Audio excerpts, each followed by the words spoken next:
First ever factory outlet, Chandanagar, Mukunda Jewelers, opening soon. No making charges.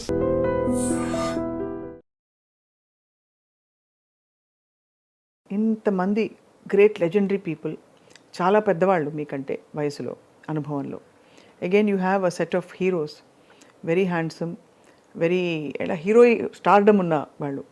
ఇంత టైంలో how did you discipline your mind? అంటే not to divert, deviate.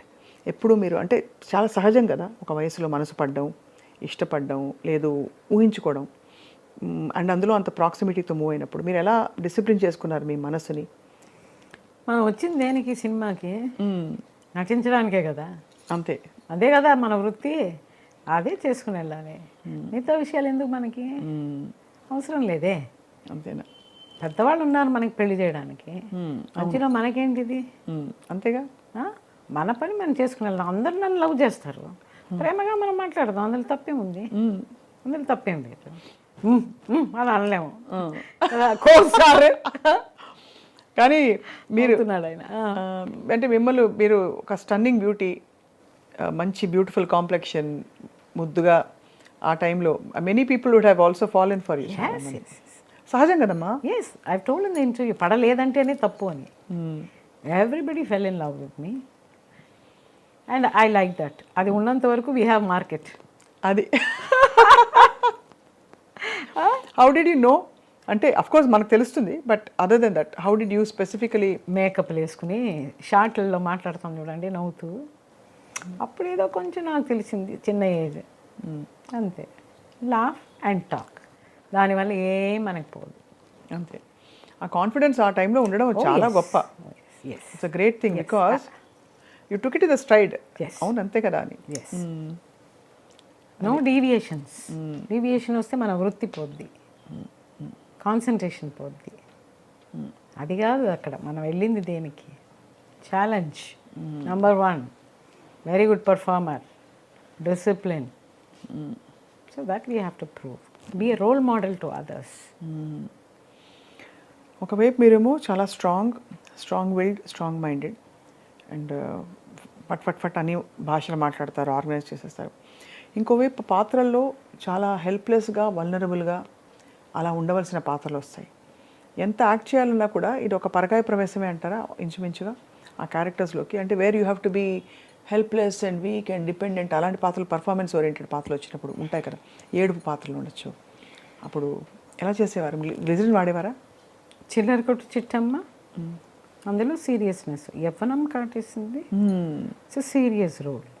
ముద్దబంతి పువ్వు, that is also serious role. I have done multiple roles.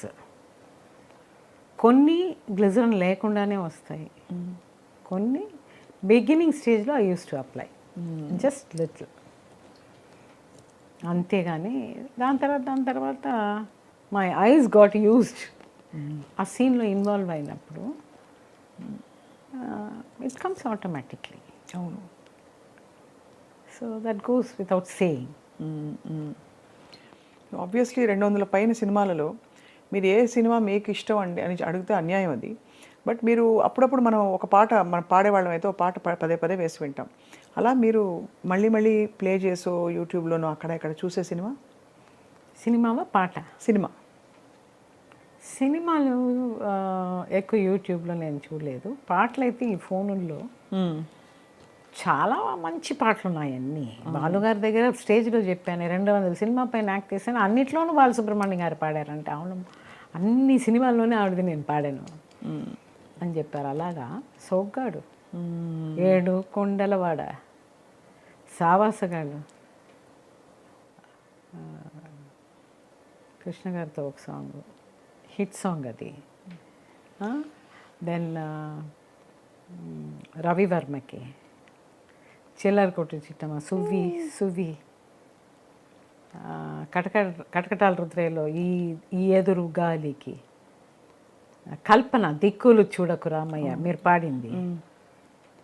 అలా చాలా అన్ని పాటలు అరంలోనూ సరే, తమిళ్లోనూ సరే, తెలుగులోనూ సరే చాలా పాటలు నాకు హిట్ అయ్యాయి. When you see yourself, ఈ పాటలన్నీ నేను అప్పుడప్పుడు వింటూ ఉంటాను. When you see yourself on screen, ఇప్పుడు how do you feel? Very happy. ఏదో మనము చేసి ఉన్నాము, అప్పుడే కొన్ని అర్థాలే తెలియవు కానీ నటించుంటాను. అది ఇప్పుడు చూస్తే పర్వాలేదు, అప్పుడే నేను అది ఊహించుకొని నటించానే కరెక్ట్గా అని ఇప్పుడు అనుకునేదాన్ని, అనుకుంటూ ఉన్నాను. బికాస్ అప్పుడున్న స్పీడ్లో ఆ టైంలో గ్రహించడం అయితే కరెక్ట్గా గ్రహించి కరెక్ట్గా నటించేశాను, అర్థం తెలుసో తెలియకుండానో. కానీ ఇప్పుడు అది చూస్తుంటే, ఫర్ ఎగ్జాంపుల్ అబ్బాయి గారు మొన్న టీవీలో చూస్తున్నప్పుడు నాకు కళ్ళంటి నీళ్ళు వచ్చింది. ఇంత బాగా మనతోటి చేపిచ్చారే ఈ క్యారెక్టర్. మనం చెయ్యనన్నాము, రామానాయుడు గారు ఫోన్లు చేశారు, మురళీమోహన్ గారు ఫోన్లు చేశారు, చెయ్యి ఈ క్యారెక్టర్ అని చెప్పి మనల్ని ఫోర్స్ చేసి చేపించారు. ఎంత వండర్ఫుల్ క్యారెక్టర్. అవన్నీ చూసినప్పుడు నాకు కళ్ళంట నీళ్ళు వచ్చింది. ఇంత బాగా మనల్ని చేపించారే, గొప్ప జీవితం అనిపించింది. గొప్ప జీవితం అనిపించిందమ్మా. No doubt about it. అలాగా కొన్ని తెలియకుండానూ నటించాను న్యాచురల్గా. ఆ స్టేజ్కి తగినట్టు నాకు వచ్చిన క్యారెక్టర్. రాగానే ముందు ఈ కుర్చీని గమనించాను. ఇది స్పెషల్ చైర్, బ్యూటిఫుల్గా ఈ షాల్ అది కప్ ఉందని. ఇది మీరే ఏర్పాటు చేసుకున్నారా?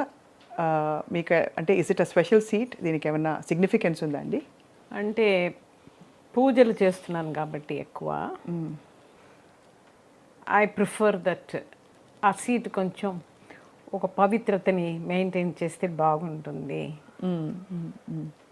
అనేది పెద్దలు చెప్పారు, నాకు అది అనిపించింది. సో అది అలా కంటిన్యూస్ సాధారణంగా చేసాము, అది పర్మనెంట్ అయిపోయింది అలాగే. అలాగే ఎప్పుడు మీరు నడుస్తూ ఉంటే, మీరు వస్తుంటే కూడా ఒక ఆరా మీలో కనిపిస్తూ ఉంటుంది. బహుశా ఆ పూజలు మీ జీవితంలోని ఎక్స్పీరియన్స్ అంతా కాచి వడబోసినట్టు వచ్చి ఉంటుంది మీకు అనిపిస్తోంది. మిమ్మల్ని యాక్చువల్లీ పలకరించేటప్పుడే రోహిణి గారు అని పలకరిద్దాం అనుకున్నాను. నాకు చాలా ఇష్టం రోహిణి గారు అంటేనా? చంద్రుడు గారి ప్రియరాలు రోహిణి గారు. రోహిణి గారు, రోహిణి నక్షత్రం. సో అందుకని నా క్లాస్మేట్స్ చాలా క్లోజ్గా ఉన్నవాళ్ళు రోహిణమ్మ రోహిణమ్మ అని మాట్లాడతారు, పిలుస్తారు. మీరు అంత పెద్ద పేరు అసలు మీకు ఎలా వచ్చింది? అమ్మ నాన్నగారు పెట్టిన పేరేనా? అంటే అంత 4 పేర్లు కలిసిన ఒక పొడవాటి పేరు. లక్ష్మి, కృష్ణవేణి, రోహిణి, పార్వతీదేవి. అవును, అందరూ ఉన్నారు. అందరూ ఉన్నారు. లక్ష్మి మా అమ్మమ్మ గారు పెట్టారు. అమ్మమ్మ గారు అమ్మ కలిసి. శుక్రవారం పుట్టాను కాబట్టి లక్ష్మి. కృష్ణవేణి అనేది కృష్ణ జయంతిలో పుట్టాను కాబట్టి కృష్ణ జయంతి. రోహిణి నక్షత్రంలో పుట్టాను కాబట్టి రోహిణి. పార్వతీదేవి వచ్చి మా అమ్మగారు నేను కడుపులో ఉన్నప్పుడు ఇక్కడ కపాలీశ్వర గుడి అని ఒకటి ఉంది, పెద్ద శివుడు గుడి. అక్కడ వృక్షం కింద కూర్చుని పూజ చేసేవారట. సో ఆవిడ ఒక బ్లెస్సింగ్స్లో నేను పుట్టానని చెప్పేసి లాస్ట్లో పార్వతీదేవి. మెయిన్గా నక్షత్రం రోహిణి కాబట్టి రోహిణమ్మ రోహిణమ్మ అని పిలుస్తాను. సరే, మీకు జయచిత్ర గారిగా నామకరణం ఎలా జరిగిందో ఎలాగో మాట్లాడతాం. బట్ మీరు చిన్నప్పుడు అమ్మగారి నటి అన్న విషయం కూడా తెలుసు అందరికీ. సో అమ్మగారు నాన్నగారు ఇద్దరు మీ నటనని ప్రోత్సహించేవారా? చాలా. ఎందుకంటే నాట్యం నేర్చుకున్నాను నేను. మా అమ్మమ్మ గారు నాతోటే వచ్చేవారు, సుబ్బలక్ష్మి గారు. సో చిన్నప్పుడు నా 5వ ఏట నుంచి భరతనాట్యం, కూచిపూడి 2 నేర్చుకున్నాను. అది నన్ను ట్రావెల్ చేపించి సినిమాకి. ఇంకా సినిమాకి వచ్చిన తర్వాత కరెక్ట్ అయిన చేతుల్లో పడ్డాను. నా టాలెంట్స్ లోపల ఉందనేది గుర్తించే ఒక పెద్ద మహానుభావులు కేఎస్ గోపాలకృష్ణ గారు నన్ను ఇంట్రడ్యూస్ చేసి నా జాతకం చూసి, రోహిణి నక్షత్రంలో పుట్టింది కాబట్టి చాలా పెద్ద ఆర్టిస్ట్ అవుద్ది తన జాతకం వల్ల, దానివల్ల. అండ్ సో జయము, చిత్రము. జయం అంటే విక్టరీ, చిత్రం అంటే సినిమా. ఇవి 2 కలిపి జయ చిత్రాన్ని నేను నామకరణం చేస్తాను అని చెప్పి ఆయన మార్చారు. అలా మొదలైంది మీ ప్రయాణం. కానీ భరతనాట్యం, నాట్యం నేర్చుకోవాలి, కళలు పట్ల ఇవన్నీ ఈ ఆసక్తి, అభిరుచి నాన్నగారికి ఉండేదా, అమ్మగారికి ఉండేదా? అమ్మకి ఎక్కువ ఉండేది, మా అమ్మమ్మ గారికి ఇంకా ఎక్కువ ఉండేది. ఎక్కడికి వెళ్ళినా చలాకీగా చేసేసేదాన్ని. ఒక మ్యూజిక్ చూస్తే ఎగిరేదాన్ని, ఇప్పుడు మా మనవరాలు ఎగిరేలాగా అలా ఎగురుతూ ఉండేదాన్ని అనమాట. సో ఆ బంతిలాగా ఎగరడం చూసి డ్యాన్స్లో పెట్టారు. ఇంకా అలా గ్రాస్ప్ చేస్తాను. అది చూసి ఆ డాన్స్ ఇప్పటి వరకు నేను 1000 ప్రోగ్రామ్స్ వరకు ఇచ్చాను. అయ్యే బాబాయ్ 1000 పర్ఫార్మెన్సెసే. ఎస్, అమ్మో. నా డాన్స్ బ్యాలెట్ చేశాను శక్తిలీల అని, కూచిపూడి భరతనాట్యంలో చాలా ప్రోగ్రామ్స్ ఇచ్చాను. కూచిపూడి వెంపటి వారి శిష్యురాలా మీరు? అంటే చెన్నైలో మద్రాసులో ఉన్న వాళ్ళందరూ వారి దగ్గర నేర్చుకున్నారు. వెంపటి గారి దగ్గర కొంచెం నేర్చుకున్నాను. తర్వాత నాట్యాచార్య ఎంఎస్ శైవ గారు అని చెప్పేసి ఆయన దగ్గర అరంగేట్రం చేశాను. శివాజీ గారి ప్రిసైడ్ చేశారు నా 10వ ఏటలో.